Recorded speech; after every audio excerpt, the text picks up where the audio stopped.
और दूसरा दे रखा है 20 डिग्री। तो इन दोनों कोणों को योग करने पर 90 डिग्री आता है। क्या 90 डिग्री प्राप्त होती है? क्या हो गया ये दोनों कोण क्या हो गया आपस में? पूर्व कोण हो गए। कौन से कोण हो गए भाई? पूर्व कोण।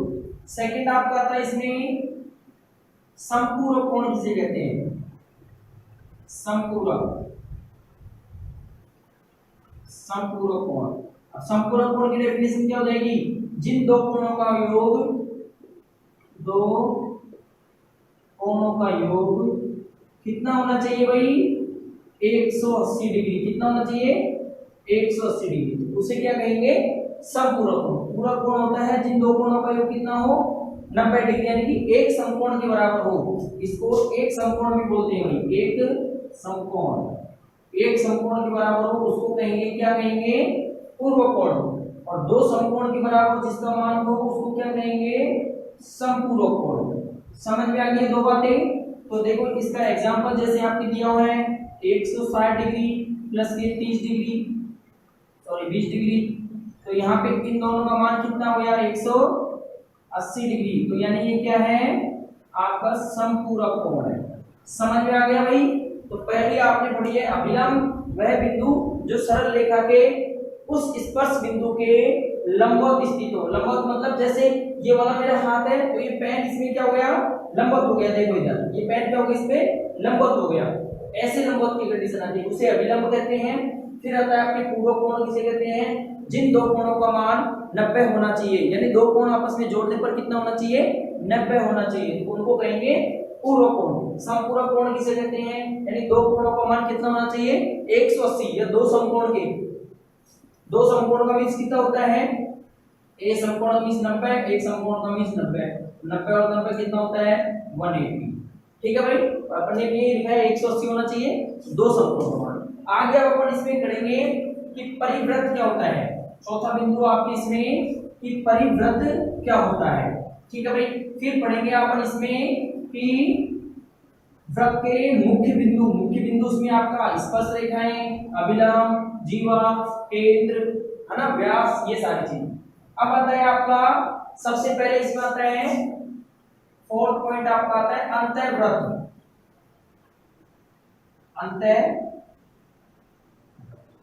अंतर्वृत्त क्या होता है भाई? अंतर्वृत्त, वृत्त का मतलब होता है अंदर वाला वृत्त। ठीक है भाई? अंतर्वृत्त वाला अंदर वाला वृत्त, यानी तीन जो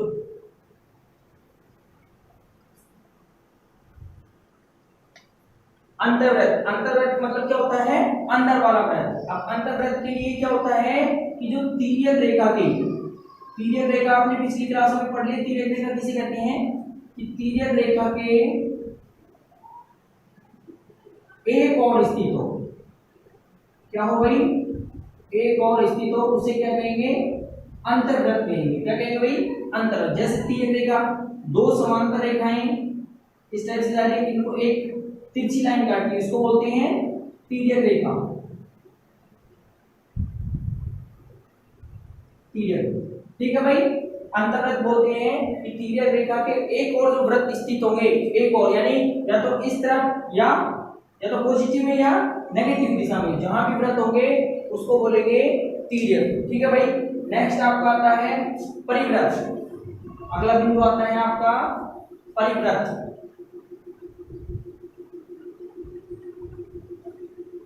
परिवृत्त बोलते हैं वृत्त के सभी शीर्षों, वृत्त के सभी शीर्षों, वृत्त के सभी शीर्षों से होकर गुजरने वाला वृत्त, वृत्त के सभी शीर्षों से होकर गुजरने वाला वृत्त, उसको क्या कहेंगे भाई? परिवृत्त कहेंगे। वृत्त के सभी शीर्षों, शीर्ष मतलब होते हैं उसके ऊपर वाले भाग या नीचे वाले भाग, कोने वाले या इधर कोने वाले भाग, उसको बोलते हैं शीर्ष। उससे गुजरने वाला वृत्त, यानी उनसे गुजरेगा जो वृत्त, उनको क्या कहेंगे? परिवृत्त कहेंगे। अब आता है आपको इसमें कि समरूप क्या होता है। समरूप होता है भाई, या तो आपको दो वृत्त देगा अलग अलग, या दो आपको त्रिभुज देगा, उनमें कुछ चीजें समान मिलेंगी। जैसे कुछ चीजों में उसके कोण समान मिलेंगे, या भुजाएं समान मिलेगी, संगत कोण होंगे, संगत भुजाएं होंगे, अगर वो दोनों आपस में एक ही गुणधर्म रखते हो, यानी दोनों त्रिभुज हो या दोनों बहुभुज हो या दोनों समान वृत्त हो, अगर वो समान गुणधर्म रखते हैं तो उसको क्या कहते हैं भाई, समरूप कहते हैं। यानी दोनों में आपके या तो वृत्त आ जाएगा या आपका त्रिभुज आ जाएगा या बहुभुज आ जाएगा। ये शॉर्ट डेफिनेशन लिख रहा हूं, ठीक है भाई। बहुभुज दोनों संगत हो तो उसे क्या कहेंगे भाई, समरूप कहेंगे, ठीक है भाई। अब आगे आपका आता है इसमें कि समरूप आकृति, जो समरूप होती है, समरूप आकार में समान हो, आकार में समान हो, लेकिन माप बोलते हैं उसकी लंबाई, चौड़ाई और ऊंचाई को, माप में अलग अलग हो सकते हैं, माप में अलग अलग हो सकते हैं, ठीक है भाई। जो समरूप आपके त्रिभुज होंगे ना, जैसे ये आपके दो त्रिभुज समरूप दे दिए इस टाइप से, इस टाइप से ये दो त्रिभुज आपको समरूप दे दिए, लेकिन आपने देखा कि इस वाले की लंबाई और इस वाले की लंबाई है वो अलग अलग है दोनों की। इस वाले की मान लो 6 है, इसकी 5 है, इसकी 4 है, इस वाले की 7 दे दी, इसकी 5 दे दी है और इस वाले की 3 दे दी है। देखो लेकिन आकार में क्या है, दोनों समान है, लेकिन लंबाई की माप क्या है, दोनों की अलग अलग है, इसलिए ये दोनों आपस में क्या है, समरूप त्रिभुज है। ऐसे ही आपका आता है इसमें नेक्स्ट आपका जो टॉपिक आता है वो होता है कि बहुभुज भुजाओं तथा अंतःकोण बहुभुज में समरूप होते हैं, और इसी प्रकार त्रिभुज में दोनों संगत भुजाएं तथा दोनों संगत कोण अंतःकोण आपस में क्या होते हैं, समरूप होते हैं। क्या होते हैं भाई, समरूप होते हैं। बहुभुज में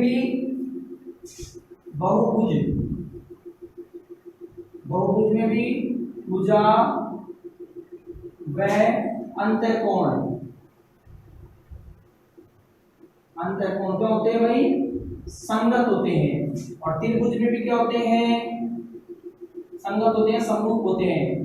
भुजा व अंतःकोण आपस में क्या होते हैं, संगत होते हैं, ठीक है भाई। ये दो चीजें जान ली अपन ने। अब अपन सीखेंगे कि इनमें कौन कौन सा नियम लगाकर समरूपता को सिद्ध किया जा सकता है। भाई समरूपता होगी और कौन कौन से नियम लगा के आप इसको सिद्ध कर सकते हो। तो जो फर्स्ट नियम है वो पढ़ेंगे अपन ए, यानी कि कोण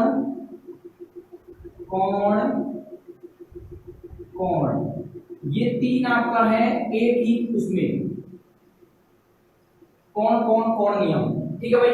ये क्या होता है, कोण नियम, ये होता है कि आपका जो त्रिभुज या बहुभुज दिया गया है उसमें पहला जो आपका त्रिभुज होगा, पहला त्रिभुज या बहुभुज दूसरे संगत त्रिभुज के, संगत क्यों बोला है, संगत इसलिए बोला है क्योंकि इसके गुण जो प्रथम त्रिभुज है ना उसके गुण दूसरे त्रिभुज के समान होंगे, इसलिए मैंने यहाँ पे क्या लगाया है, संगत लगाया है। एक त्रिभुज दूसरे संगत त्रिभुज होने पर ए यानी कोण का नियम लगाते हैं। समझ में आ गया भाई। जैसे अपने पास ये डायग्राम है, ये एक त्रिभुज है और इसी प्रकार ये एक त्रिभुज है, ठीक है भाई। इसमें आपको दे दिया कि ए बी सी नामांकित कर दिया, और ये आपका बी है वो 90 डिग्री का है, यहाँ पे एक कोण है 40-30 डिग्री का है, ठीक है भाई। यहाँ पे कोण कितना दे दिया, सॉरी 45 का दे दिया इधर यहाँ पे, और ये भी 45 का दे दिया है यहाँ पे। इसी टाइप इसमें दे दिया, ये 45 का दे दिया है, ये 45 का, सॉरी ये 90 का आपका संपूर्ण बन रहा है ना यहाँ पे 90 का, और ये वाला कितना 45 का। अब देखो ये आपका पहला त्रिभुज हो गया और ये आपका कौन सा त्रिभुज हो गया, दूसरा। समझ में आ गया भाई, यहाँ पे ये आपका दूसरा त्रिभुज हो गया। अब इसने डेफिनेशन क्या बोली है कि ए यानी कोण, ये नियम क्या होता है, तो कोण नियम समझ रहे हैं कि पहले त्रिभुज दूसरे त्रिभुज के संगत होने पर कोण कोण का नियम लागू होता है। तो पहला त्रिभुज आपका ये है, दूसरा आपका ये है। अब इसमें अपन तीनों चीज मिलाएंगे कि इसमें कोण कोण कोण तीनों समान मिलने चाहिए। तो देखो पहले त्रिभुज में कोण ए कितने डिग्री का बन रहा है, कोण ए कितने डिग्री का बन रहा है, 45 का। तो इसमें कोण दूसरा है ये, और यही सेम है कोण, ये वाला ऊपर वाला शीर्ष वाला। तो शीर्ष वाला भी कोण कितने का बन रहा है यहाँ पे, 45 का। तो कोण P इसके समान हो जाएगा, कितने डिग्री का बन रहा है ये, 45 डिग्री। समझ में आ गया भाई। दूसरा कोण कितने का बन रहा है इसमें, 90 डिग्री का। सेकंड जो आपका कोण बन रहा है वो 90 डिग्री का। तो यहाँ भी सेम ही बनेगा। कोण किस पे बन रहा है, ये R पे। R पे क्या बन रहा है, समकोण, यानी कि 90 डिग्री। ठीक है भाई। यहाँ पे कोण C बन रहा है, कोण C कितने डिग्री का बन रहा है, 45। और इधर Q कोण कितने का बन रहा है, 45। तो देखो यहाँ पे आप तीनों में कोण कोण कोण की परिभाषा लगी है। यहाँ भी कोण है 45 डिग्री, यहाँ 90 डिग्री, यहाँ 45 डिग्री। तो ये लग जाएगा नियम ए नियम से त्रिभुज एबीसी सर्वांगसम या समरूप त्रिभुज, समरूप कौन सा त्रिभुज हो जाएगा, PQR। समझ में आ गया भाई। यहाँ पे ये दोनों त्रिभुज आपस में क्या होंगे, सर्वांगसम होंगे या समरूप होंगे। ठीक है भाई। सेकंड आपका जो बिंदु आता है इसमें, ये आता है आपके ए नियम। ए नियम का मतलब क्या होगा, कोण कोण नियम। सेकंड जो आपका है समरूपता का नियम वो है ए नियम, यानी कोण कोण नियम। कोण कोण नियम, कोण कोण नियम क्या होता है, इसमें वही पहला त्रिभुज दूसरे संगत त्रिभुज के दोनों कोण आपस में क्या होंगे, बराबर होंगे। यानी पहला त्रिभुज का दूसरे त्रिभुज के संगत दो कोण क्या होंगे भाई, बराबर होंगे। उनको क्या कहेंगे भाई, ए नियम, यानी कोण कोण नियम कहेंगे। समझ में आ गया भाई। इसी प्रकार से दो कोण अपन को बराबर करने, जैसे ये वाला कोण और ये वाला कोण आपस में बराबर हो गया, इस वाले कोण को हटा देंगे इसमें। ठीक है, दो ही कोण का नियम लगाना है। और थर्ड जो आपका है इसमें वो सबसे इंपॉर्टेंट है SAS, यानी कि भुजा कोण और भुजा नियम। ये लगते ही दोनों त्रिभुज आपस में क्या हो जाएंगे, समरूप हो जाएंगे। पहला नियम आपने ए कोण कोण कोण का नियम पढ़ा है, दूसरा नियम आपने कोण कोण का पढ़ा है, और थर्ड जो नियम आपने SAS। मतलब इसमें क्या होगा कि पहले त्रिभुज की दो भुजा व एक कोण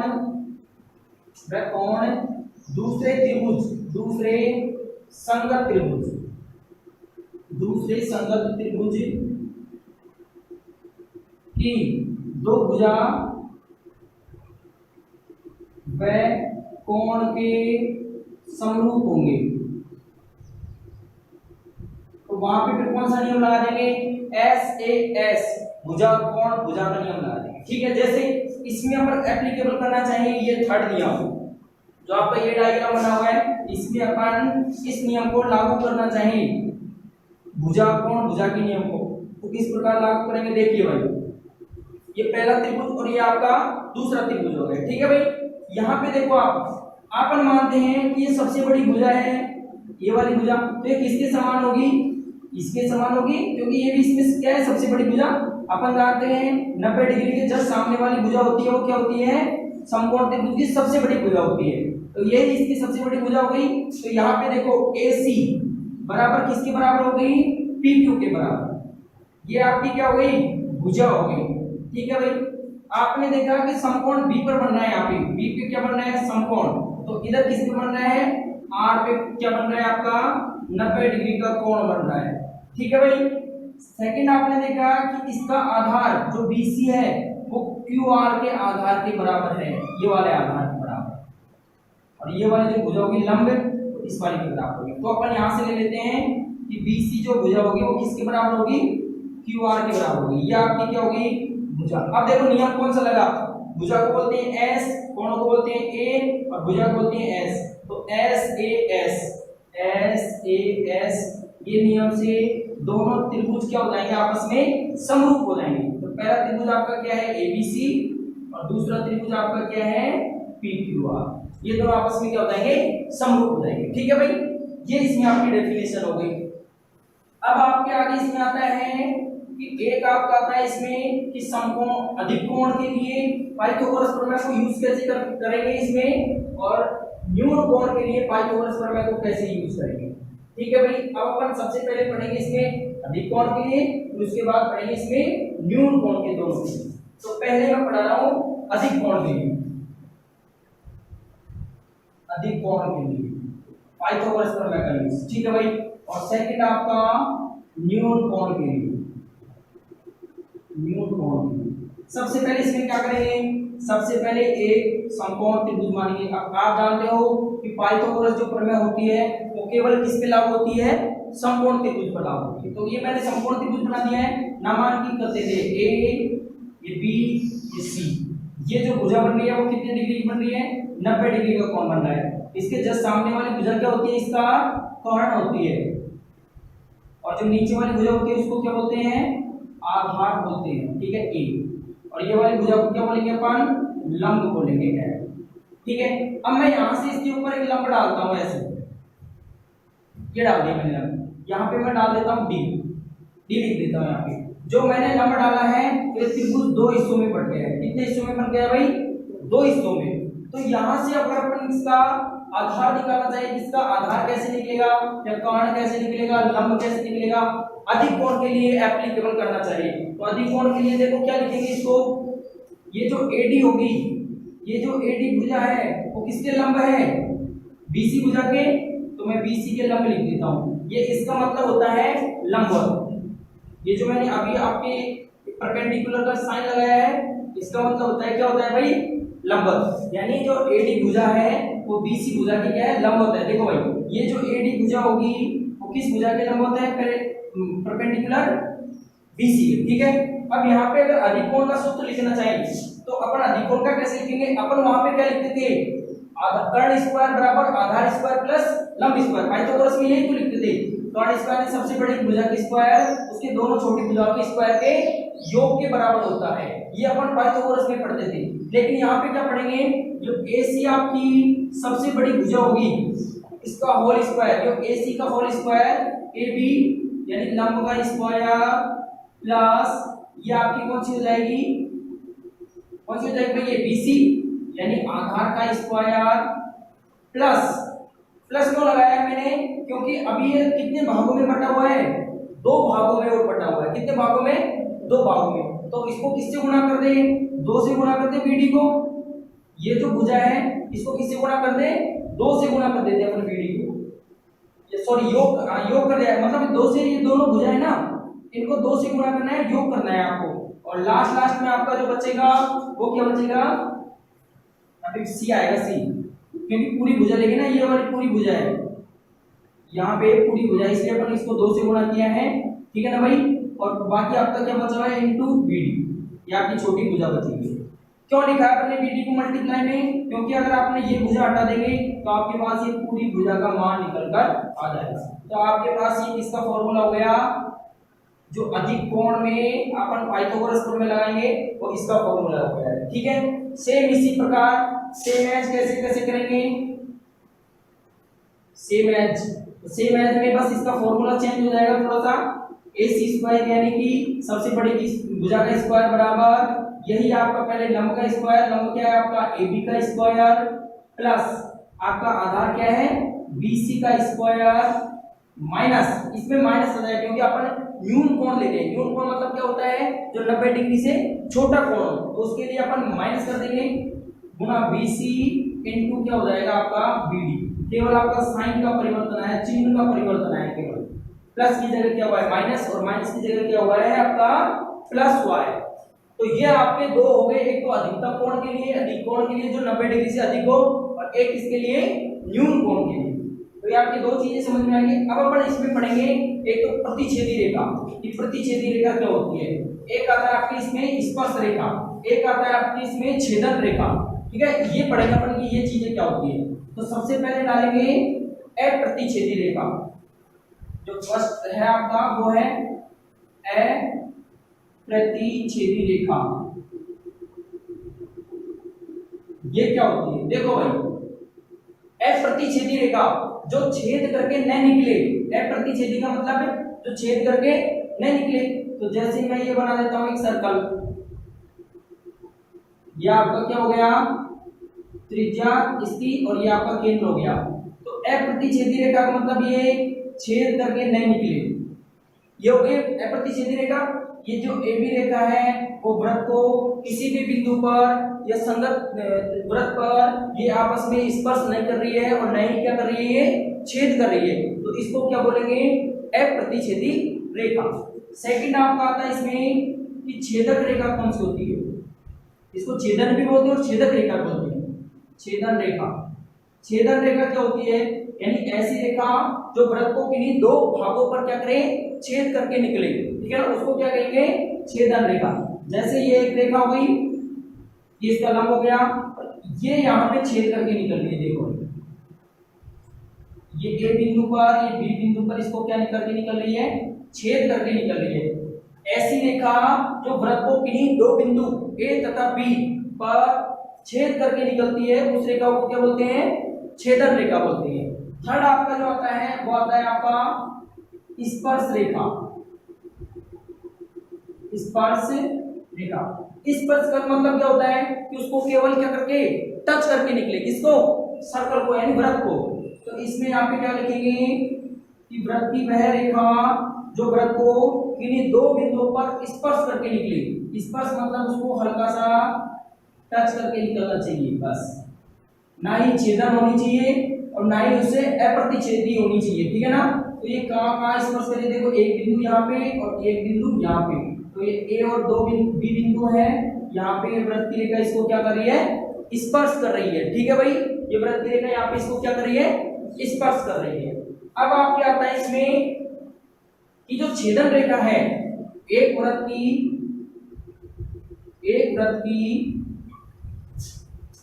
अनेक छेदन रेखाएं, अनेक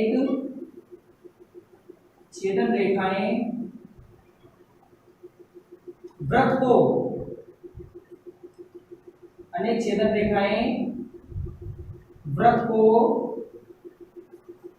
दो बिंदुओं पर या दो रेखाएं, वृत्त को दो रेखाएं स्पर्श करके निकलती हैं, स्पर्श करके निकलती है। ये सबसे इंपॉर्टेंट लाइन है आपकी भाई, आपकी जो किताब का सबसे इंपॉर्टेंट जो मुख्य बिंदु है वो केवल यही है कि वृत्त की अनेक छेदन रेखाएं, छेदन रेखाएं जैसे ये वृत्त हुआ, मैं यहाँ पे बना देता हूँ एक वृत्त, ठीक है ना भाई, ये वृत्त हुआ आपका, ठीक है भाई। अनेक छेदन रेखाएं, जैसे इतनी सारी छेदन रेखाएं निकली हुई है इससे, लेकिन इससे केवल वृत्त की दो ही स्पर्श रेखाएं निकलेगी, दो स्पर्श रेखा, एक तो यहाँ की निकलेगी, फिर इसकी साइड में छेदन रेखा बन जाएगी, ये छेदन रेखा, ये छेदन रेखा, इस टाइप से अनेक छेदन रेखाएं निकलेगी, लेकिन दो ही इसको स्पर्श करके निकली हुई दो रेखाएं बनेगी। ये आपको बार बार परेशान करेगा, आपको इस प्रश्नावली में कि वृत्त की कितनी छेदन रेखाएं होती है जो स्पर्श करती है, तो कितनी छेदन रेखाएं जो स्पर्श करती है, केवल दो रेखाएं स्पर्श करती है, ठीक है भाई। अब आपके इसमें आगे आता है कि इसमें आपको वृत्त के मुख्य बिंदु क्या क्या है, वृत्त का जीवा क्या होती है, वृत्त का केंद्र क्या होता है, व्यास क्या होता है ना, त्रिज्यखंड क्या होता है, वृत्तखंड क्या होता है, लघु त्रिज्यखंड, लघु वृत्तखंड, ये सारी चीजें अब अपन इसको एक ही डायग्राम में समझ लेंगे सब कुछ। ये आपका जो नॉब होगा, मुख्य बिंदु, सेंट्रल बिंदु होते हैं जिसको केंद्र, इसको क्या बोलेंगे, वृत्त का केंद्र। जो प्रकार की नॉब से सबसे छोटा बिंदु निकलता है उसको क्या बोलेंगे, केंद्र बोलेंगे। और इसको क्या बोलते हैं, चारों ओर का जो आवरण घेरे हुए हैं इसको बोलते हैं परिधि। क्या बोलते हैं भाई इसको, परिधि। यहां से देखो एक चक्कर स्टार्ट करेगा, जैसे आपने प्रकार की नॉब यहाँ रखी और एक पूरा राउंड लेने में कितना, एक परिधि बोलेगी, कितनी बोलेगी, एक परिधि। और हमेशा अपन जानते हैं कि वृत्त की जो परिधि होती है वो क्या होती है भाई, 2 पाई आर। क्या होती है, 2 पाई आर, जहां पे पाई का मान क्या रखते हैं 22/7 या 3.1415, और आर यहाँ पे क्या होती है, त्रिज्या होती है, रेडियस, ठीक है भाई। अब त्रिज्या किसे कहेंगे, त्रिज्या कहेंगे वृत्त के केंद्र से परिधि, ये परिधि है ना, इसकी दूरी यहां से यहां तक की दूरी, इसको क्या कहेंगे, त्रिज्या, रेडियस कहेंगे। ठीक है भाई, तो यहां से मैं एक वृत्त का बिंदु डाल देता हूं, एक बिंदु, ए के बी बिंदु। वृत्त के किसी भाग के ए बिंदु तथा बी बिंदु से मिलाने वाली रेखा क्या कहलाती है, जीवा कहलाती है। क्या कहलाती है भाई, जीवा। समझ में आ गया, वृत्त के किसी एक बिंदु से दूसरे बिंदु, तो वृत्त की सबसे बड़ी जीवा क्या होती है, वृत्त की सबसे बड़ी जीवा वृत्त का व्यास होती है। और व्यास किसे कहते हैं, वृत्त के परिधि के एक बिंदु से दूसरे बिंदु पर गुजरने वाली या मुख्य केंद्र से गुजरने वाली वह रेखा, वो क्या कहलाती है, व्यास कहलाती है, डायमीटर कहलाती है आपकी। यानी ए बिंदु, सॉरी पी बिंदु यहाँ पे, और जो क्यू बिंदु है वो आपका क्या है, वृत्त का व्यास है।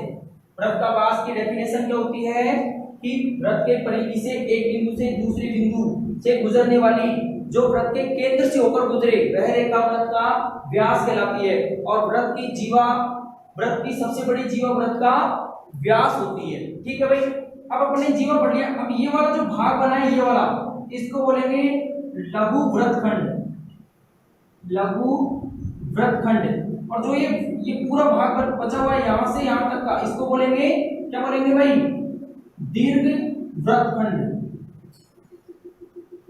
दीर्घ वृत्तखंड। ठीक है भाई, अब यहां से मैं दो स्पर्श रेखाएं ले लेता हूं, एक ये स्पर्श रेखा होगी, एक ये स्पर्श रेखा होगी। यहां से और यहां तक की x और y एक स्पर्श रेखा है। x और y क्या है भाई, चाप है, आर्क मान लेते हैं, स्पर्श रेखा या चाप मान लेते हैं इसको। x और y क्या है, यहाँ पे चाप है। तो यहाँ से एक ये मुख्य बिंदु से जो दो रेखाएं निकली हुई है, तो ये वाला जो भाग होगा, ये वाला यहाँ से और यहाँ तक का, इसको बोलेंगे, इस वाले भाग को लघु त्रिज्यखंड। क्या बोलेंगे भाई, लघु त्रिज्यखंड। और ये जो बड़ा पूरा भाग है यहाँ से यहाँ तक का, देखो यहाँ से ये वाला पूरा यहाँ तक, सॉरी यहाँ तक, तो ये क्या कहलाएगा आपका, दीर्घ त्रिज्यखंड। दीर्घ मतलब होता है बड़ा और लघु मीन्स क्या होता है, छोटा। इसको बोलेंगे लघु दीर्घ त्रिज्यखंड। अब आपका त्रिज्यखंड का क्षेत्रफल निकालने का सूत्र ये होता है, आपका त्रिज्यखंड निकालने का सूत्र पाई आर स्क्वायर थीटा अपॉन 360। नीचे 360 कहां से लिया है, ये 360, ये 360 ये लिया हुआ है भाई। ये जो आपका सेंट्रल का जो बिंदु होगा, उसके जो चारों ओर का जो कोण बनेगा, अपन जानते हैं वृत्त के जो आंतरिक कोण होते हैं वो 360 डिग्री के होते हैं। ठीक है ना, तो यहाँ से r का डबल होगा, यानी रेडियस आपकी डबल हो जाएगी। ठीक है ना। अब कई बार आपको सवाल में इसमें व्यास देगा, वो बोलेगा कि व्यास इतना है, तो व्यास के लिए अपन क्या करेंगे, त्रिज्या का क्या कर देंगे भाई, सॉरी त्रिज्या निकालने के लिए व्यास का अपन जानते हैं व्यास बराबर 2 गुणा त्रिज्या। तो यहाँ से त्रिज्या निकालने के लिए क्या कर देंगे, व्यास में किसका भाग दे देंगे, 2 का भाग दे देंगे। ठीक है भाई, कई बार आपको इसमें व्यास दे देगा, वहां से आपको पहले त्रिज्या कैलकुलेट करनी है, त्रिज्या कैलकुलेट के यहाँ करके रखनी है, क्योंकि यहाँ पे सीधा व्यास दिया हुआ नहीं है। ठीक है ना भाई। और कई बार आपको इस टाइप का फॉर्मूला यूज करना पड़ेगा, 1/2 LR, ये आपकी लंबाई का क्षेत्रफल होता है। तो आपको त्रिज्यखंड की लंबाई देगा, उसमें 1/2 L × R। L यहाँ पे जो फॉर्मूला होता है 2 पाई r थीटा अपॉन 360, ये आपका L का फॉर्मूला होता है।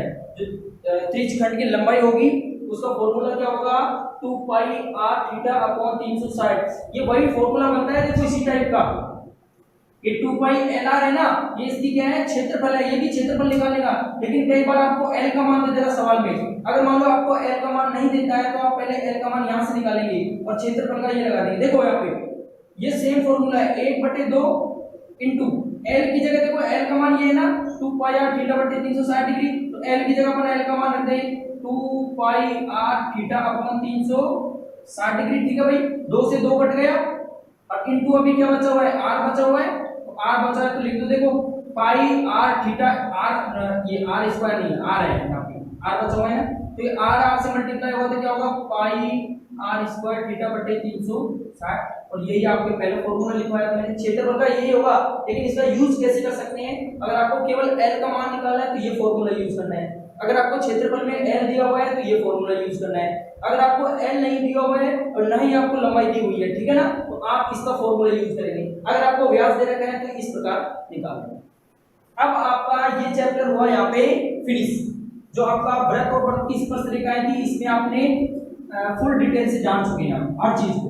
अब अपन इसमें कुछ होमवर्क दे रहे हैं आपको, जो आज मैंने पढ़ाई है वो पूरी तो आपको डेफिनेशन याद करनी है। जो आपका पूरा डेफिनेशन करवाई मैंने, आपका एच डब्ल्यू है, इसमें व्रत का केंद्र है, व्रत की जीवा है, लघु त्रिज्य बड़ा जो भी है ना, तो आपका एच डब्ल्यू है कि आपको सूत्र याद कर देने हैं, पूरे सूत्र याद कर देने हैं। और जो आपको मैंने डेफिनेशन यानी परिभाषा लिखाई है, परिभाषा वो आपको रफ में लिखकर याद करनी, परिभाषा रफ में लिखकर याद करनी है।